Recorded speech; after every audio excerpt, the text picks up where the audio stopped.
その1、ペンギンは空を飛べないけど泳ぐ速度は鳥より速い。ペンギンは翼が飛ぶためではなく、水中での推進に特化しています。羽ばたきの力で魚を追いかける姿は、まるで海の中を飛ぶかのようです。泳ぐ速度は時速15キロ前後で、空を飛ぶ多くの鳥よりも速い場合があります。氷の海でも脂肪と羽毛で体を守り、スイスイ泳ぐ姿は本当にかっこいいです。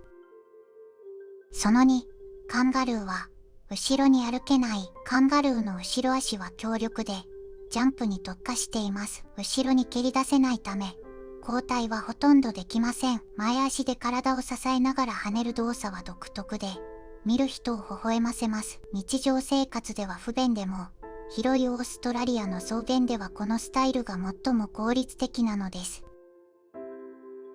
その3、タコの心臓は3つある。タコには心臓が3つあります。2つはエラに血液を送るため、もう1つは全身に血液を送ります。泳ぐときに全身に血液を送る心臓は一時的に止まるため、タコは長く泳ぐよりも海底でじっとして獲物を待つ方が得意です。ちょっと不思議で、賢い生き物ですよね。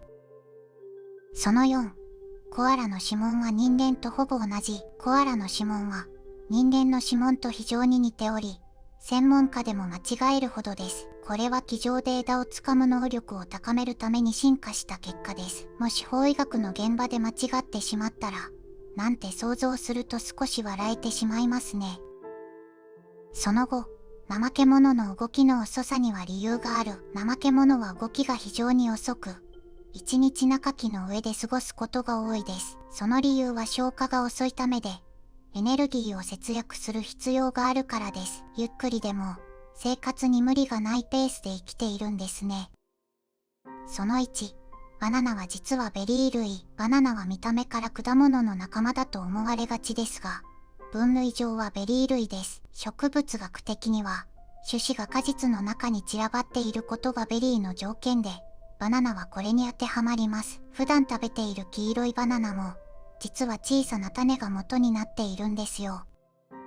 その2、木は水を上に送るのにポンプを使わない。大きな木でも、根から葉の先端まで水を送る力は、ポンプや機械ではありません。代わりに、根圧、蒸散、という自然の力を使います。根から吸い上げられた水分は、葉っぱから蒸発する水分と一緒に上昇していきます。自然の仕組みだけで何十メートルもの高さまで水を運ぶ木は、本当に驚きです。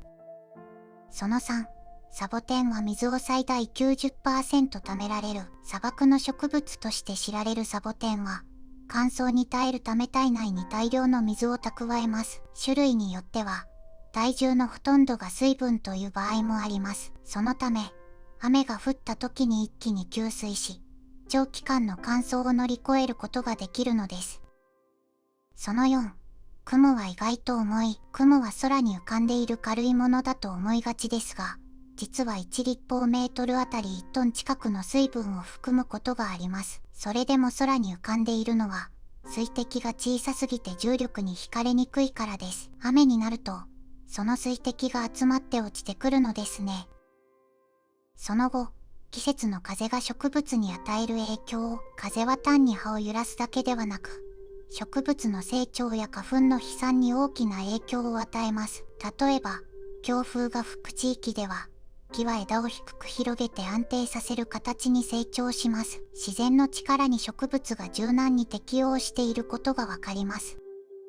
その1、太陽の光が地球に届くのは約8分。太陽から出た光は秒速約30万キロで地球に届きます。でも地球までの距離は約1億5000万キロ。そのため、太陽を見ている光は、実は8分前の光、ということになります。宇宙では、今を見ることができず、常に少し前の世界を見ている、と考えると不思議な気分になりますね。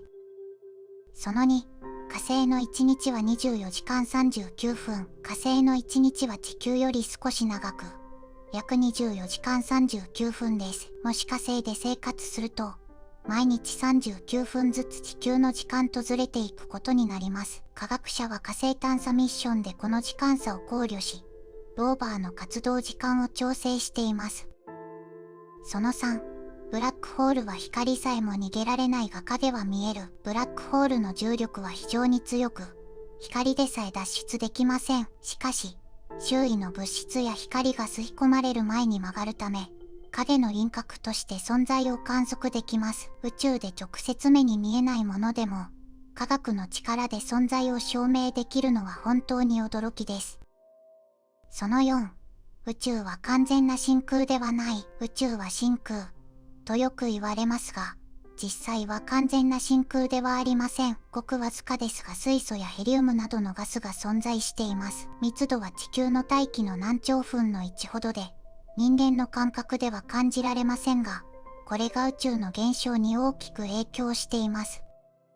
その後、惑星のリングは時間で変化する。土星のリングは氷や岩の粒でできています。これらの粒は、惑星の重力や月の引力で少しずつ位置を変え、長い時間をかけて形が変化します。リングは見た目は静かに見えても、常に動き続ける宇宙の不思議を教えてくれます。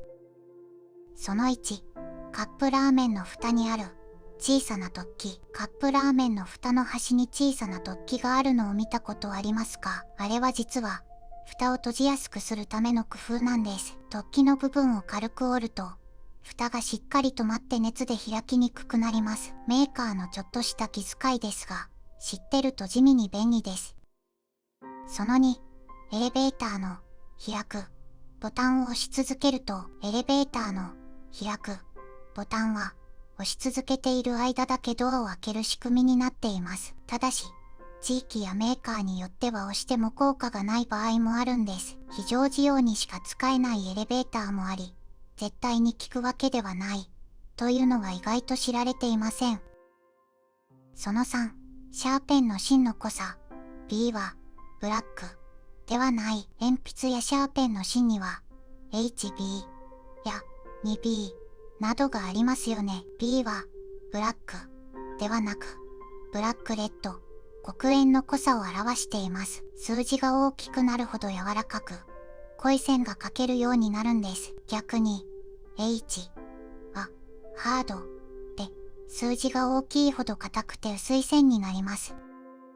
その4、はしご酒を、はしごは本当にはしご、居酒屋を転々とすることをはしご酒と言いますが、語源は江戸時代にあります。昔は店先に木のはしごを立てかけて営業している酒屋が多く、そこを渡り歩くことから、はしご酒と呼ばれるようになりました。今ではすっかり慣用句ですが、実は実物のはしごが由来なんですね。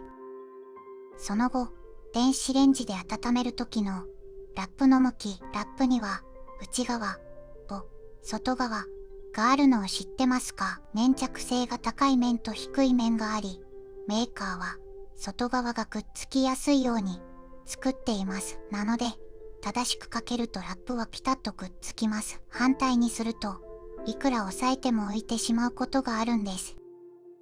いかがだったでしょうか？今日は動物や植物、宇宙や日常の中に隠れたちょっと面白い雑学をご紹介しました。知ってみると、身近なことや当たり前だと思っていたことも少し違って見えてきますよね。